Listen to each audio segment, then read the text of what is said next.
I'm the only one from Nashville out here as far as QZ. Oh, okay. I'll shoot next to text. Well, before we get going, I want you all to know, we appreciate, because,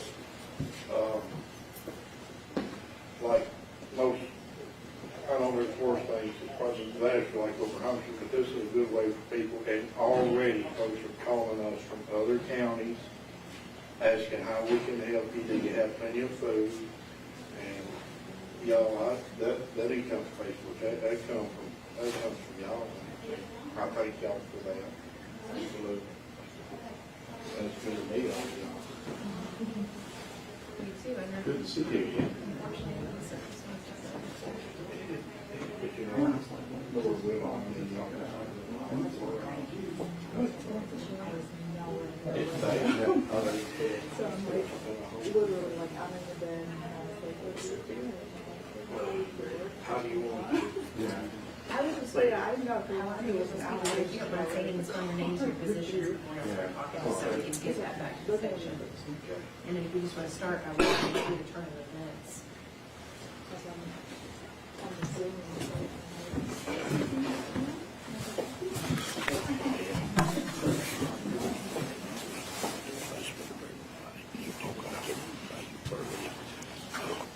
Okay. Good morning. My name is Chief Mark Moore with the Erin Police Department. As you know, we had a very disastrous situation this morning where approximately 5 a.m. Signature Healthcare inside the city of Erin caught a fire. We've had a total of 16 patients that were treated, whether it be by ambulance or other members are treated there on the scene for minor injuries such as smoke inhalation, things of that nature. We had one individual that's he was transported by Lifeline to a facility in Nashville, and he's going to be in critical condition. His status is unknown at this time. Again, this occurred about 5 a.m. We had multiple agencies from across Middle Tennessee on scene to assist us. I can't thank them enough for the assistance that they've given us. We've had fire personnel that's had to be treated on scene as well. Without their assistance, I mean, they did a fantastic job in getting this under control. I want to thank the Director of Schools, Houston County Director of Schools, Chris McCaskill. She's opened the Erin Elementary School up for the transfer of some of these nursing patients to the gymnasium there, where they can receive the care that they need. With that, also Mid-Cumberland Human Resources for their handicap buses coming and transported some of those. That's about all the information that I have on it at this point. I'll be glad to try to answer some questions, and then I'll turn it over to Sheriff Kevin Sugg. Do you have a contact number for the nursing home? Because a lot of people were asking us, who do we contact to find out? So. I don't have the contact number handy. I'll get that for you. They've also, they have a crisis line set up, and they're going down the list, contacting the points of contact for the family members that are being displaced there.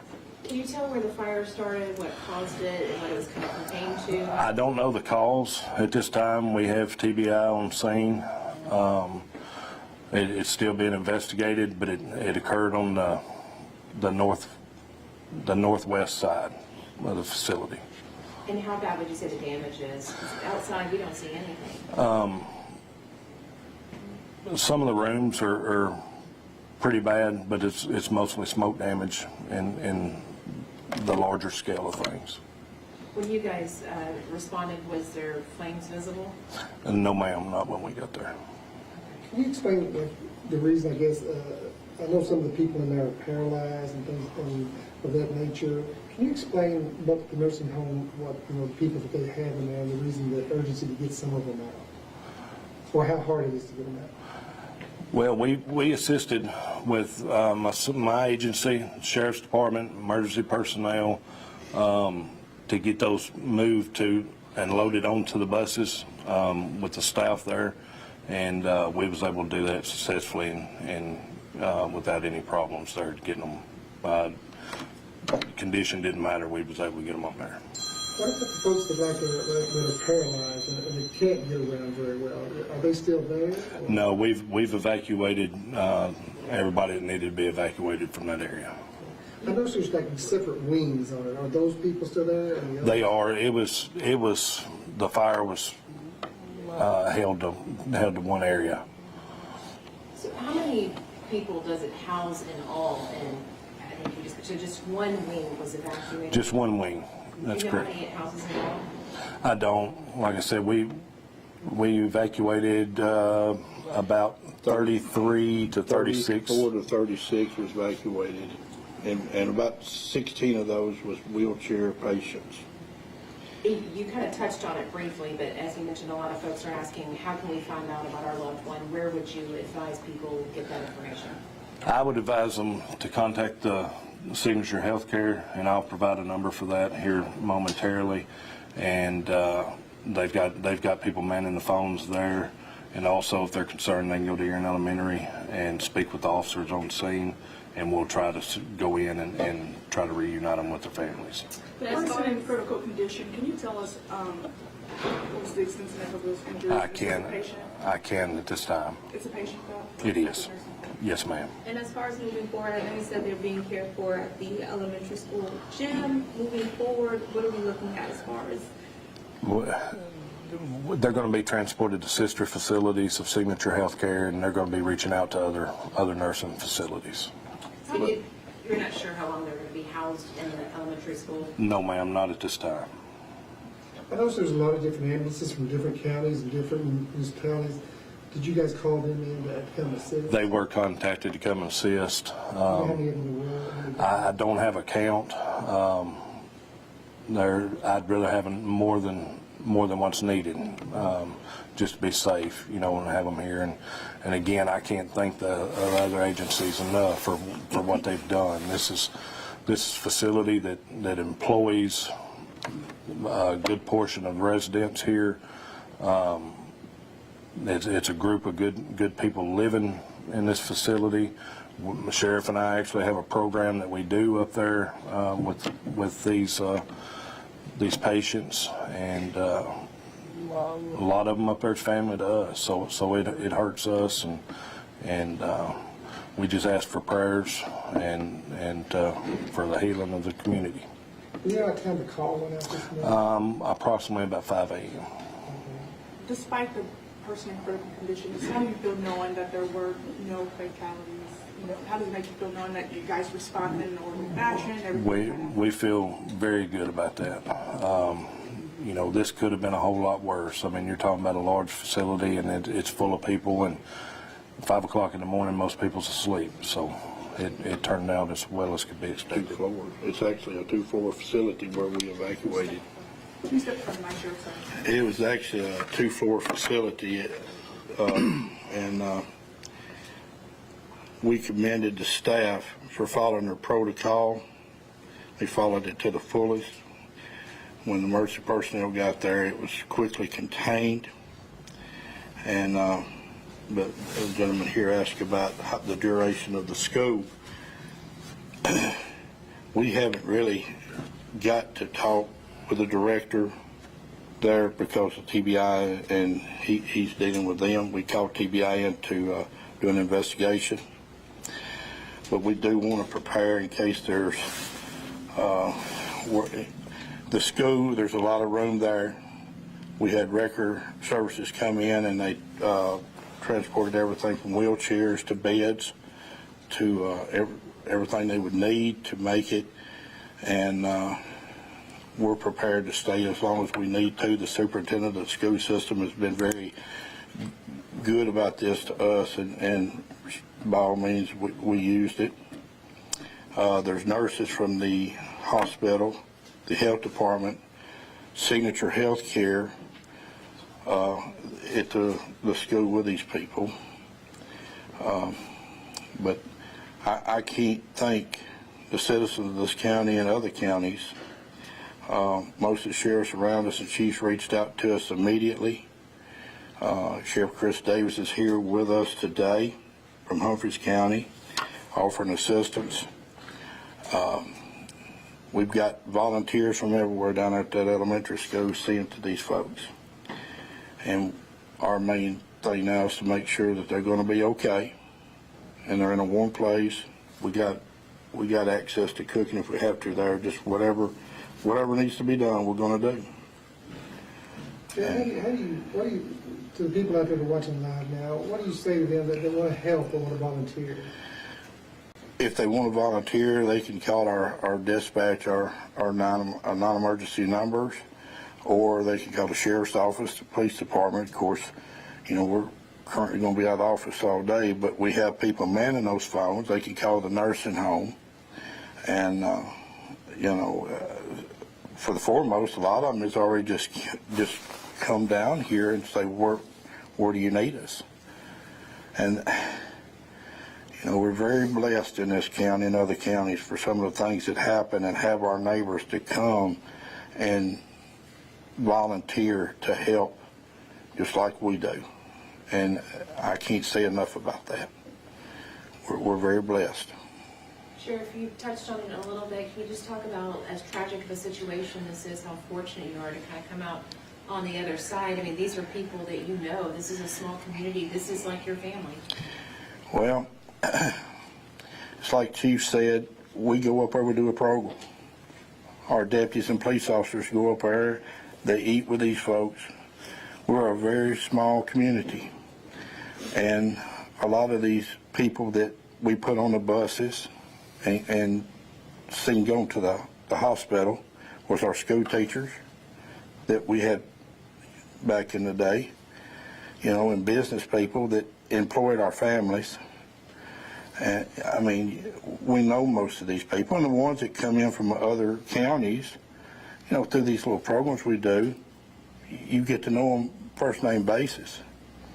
And you know, it's just like dealing with your own family, and we have family there as well. I can't tell you that probably 80% of the people that we put on the bus to go to the school and to the hospital, we knew their first name, and they knew us by first name. And I promise you, they will not be about. We'll stay as long as we have to. And I know with your help, and when this goes out, we'll get plenty of calls, and we'll have people wanting to come and help, and we're mighty grateful for that. And this could have been a lot worse. And it's bad enough as it is, but nevertheless, their protocols was followed, and this was contained very quickly. Our EMS and our fire and police, everybody worked as a unit, and it panned out. Can you talk about some of the complications? You mentioned these folks need medicine, they need beds, they need wheelchairs, you know, and getting these logistics over to another location. Well, when we went to putting them on the buses for transport, you know, most of these buses, they can't haul maybe 2 wheelchairs and at a time, and maybe 3. We had a record company come, law enforcement and fire personnel and the staff of Signature. They put the beds, they put wheelchairs on these rollbacks, and they're taken down there to the school to be utilized by these patients. You mentioned that some firefighters were injured. Can you elaborate a little bit more about how many and what they were treated for and how the extent of that? Right now, it was one of the city fire. I think it's our fire chief himself. I think he had to go to the hospital. I don't really know. I'll say it'd probably be more the. Yeah, I'm not sure of his condition right now. I'm not sure. I haven't had a chance to get up there. Do we know how he was injured? Did it be smoke inhalation? Or? That's what we feel like, because we do know that some oxygen had to be administered to him several times. And at the time the chief and I got there, that wing still had a lot of smoke in it. I mean, you could taste it, breathe it. It wasn't to the point you couldn't see, but it was still there. And like I said, we haven't. Our focus has been on evacuation and things like that. But right now, as far as the medicine, law enforcement, the city officers and the deputies, you know, we'll see that they get that medicine. Whatever they need, we see it's going to get down there. We won't try to make it as much like the environment that they left down to where they're at. And families have came in and down there with their loved ones as well. Can you tell us why the TBI is involved?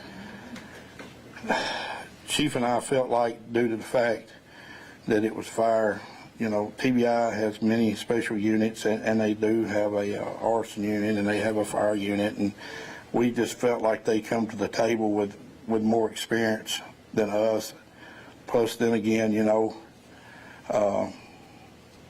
we want to be transparent in everything we do, and we know these people, and we just felt like that it would be better for an outside agency to come in and do what they do.